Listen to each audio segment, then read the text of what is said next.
Salut la compagnie, je viens de planter le quad dans la rivière. Je l'ai retrouvé. À moitié de la chance, à moitié de pas de chance, parce qu'avec un beeper dans l'eau, ça ne fonctionne pas très bien. Et je vous explique tout de suite comment on fait pour en arriver là, ou plutôt ce qu'il faut faire pour ne pas en arriver là. Alors la première chose, c'est s'en tenir au plan. Il faut avoir un plan. Ça, c'est dans les sciences de l'apprentissage, en fait. Quand on va faire quelque chose, il faut se mettre un objectif. Et il faut se tenir à l'objectif. Et si on a plusieurs objectifs, ça fonctionne moins bien.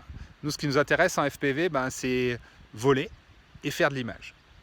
Donc, je m'entraîne ou je fais de l'image. Mais si je fais les deux à la fois, ça ne marche pas terrible. Ça, c'est le premier point. Vraiment, vraiment, sachez pourquoi vous faites décoller votre machine. Faire des images ou vous entraîner. Si c'est des images pour vous débriefer, le DVR, ça suffit. Moi, perso, je me suis entraîné hier et aujourd'hui, je me suis dit, je vais changer de spot. Je vais aller faire des images. Donc, je suis monté sur un petit spot vraiment mignon. Je me suis chauffé un peu, donc j'ai pas essayé des nouveaux trucs. J'ai vraiment fait ce que je savais faire. Et j'ai répété les lignes, parce que le but du jeu, c'était se faire plaisir et faire des images. Donc, j'ai répété plusieurs fois la ligne et ensuite, j'ai mis la GoPro. Et là, j'ai craché. Pourquoi ? Parce que je me suis emballé et je ne m'en suis pas tenu à mon plan de vol. J'avais répété la ligne, à tel endroit je fais ça, ensuite je vais là je fais ça, bref. Un plan de vol quoi. Et j'ai fini, j'ai cassé l'antenne, une luménier là. C'est un petit peu dommage, bref. J'ai planté. Donc première erreur, je ne m'en suis pas tenu au plan de vol. Ça, vraiment, toujours s'en tenir au plan de vol. Et je pense que si on parle freeride ou long range, c'est encore pire. On répète une ligne et on s'en tient au plan de vol. Ensuite, petit aparté, en ce qui concerne la vidéo, moi c'est ce que je m'applique à moi et c'est peut-être un conseil où certains, vu qu'on parle que de choses somme toute logiques, ce que je fais c'est que je répète et je ne mets pas la GoPro tout de suite. Je répète, je vois si c'est bien, j'affine. Et ensuite, en avant les images, ça m'évite de prendre des risques superflus avec le matos. Deuxième point, quand on a craché, il faut vérifier que tout fonctionne. Donc évidemment, ça passe la première des choses par une inspection visuelle. Ouais, je ne vous fais pas un dessin, voilà, est-ce que tout a l'air OK. Et ensuite, je décolle, enfin je rallume, je vois si ça tourne et je décolle et je reste proxy, je reste près de moi en fait, et pour voir si ça marche. Et là c'est la deuxième erreur que j'ai commise aujourd'hui. À peine j'ai mis les lunettes, j'ai vu que ça grésillait, j'ai décollé, j'ai fait 10 mètres, ça grésillait, il y avait de la neige avec le rapid fire, c'est un peu bizarre. J'aurais dû faire demi-tour et là c'est mon erreur, j'ai continué, je suis monté, j'ai pris de la hauteur, ça grésillait encore plus. J'ai essayé de revenir rapidement sans trop faire de bêtises. Ça grésillait, j'ai plus rien vu, ça s'est tout brouillé. Et j'ai fini à la flotte. Donc là, deuxième erreur.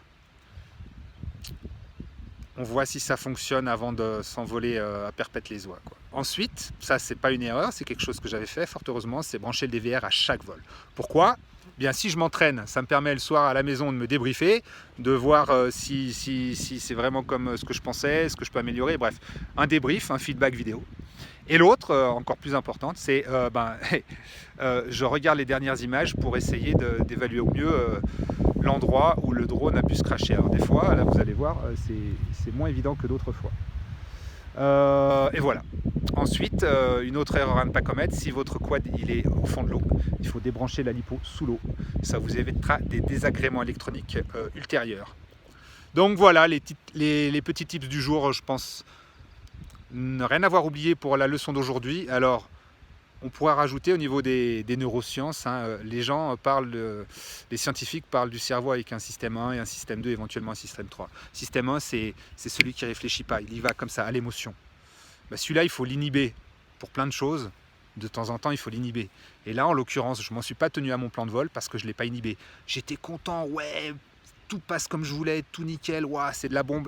Je me suis enfadé, j'en ai rajouté une couche, je dis, oh ouais, là, je vais en envoyer un autre, et pim. Et là, j'ai craché. Si j'avais fait ce que j'avais fait avec toutes les lipos d'avant, j'aurais pas craché, j'aurais sans doute pas abîmé le VTX ou je sais pas, parce qu'il y a forcément une merde, on verra quand tout sera sec, et je me serais pas craché ensuite avec le risque de perdre mon drone. Donc, on s'en tient au plan de vol, même si notre système 1 il pousse, on est tous sur le système 1, on essaye de passer un système 2 et s'en tenir au plan de vol. Donc voilà, je m'en tiens au plan de vol, je répète mon run, je branche le DVR et si jamais j'ai un crash, je vérifie que tout fonctionne avant de me casser. Voilà, allez, j'arrête là. Si ça vous saoule, vous savez ce que vous avez à faire. Si vous avez regardé ça jusque-là, j'espère que ça vous aura servi. Il y a des gens, je suis désolé.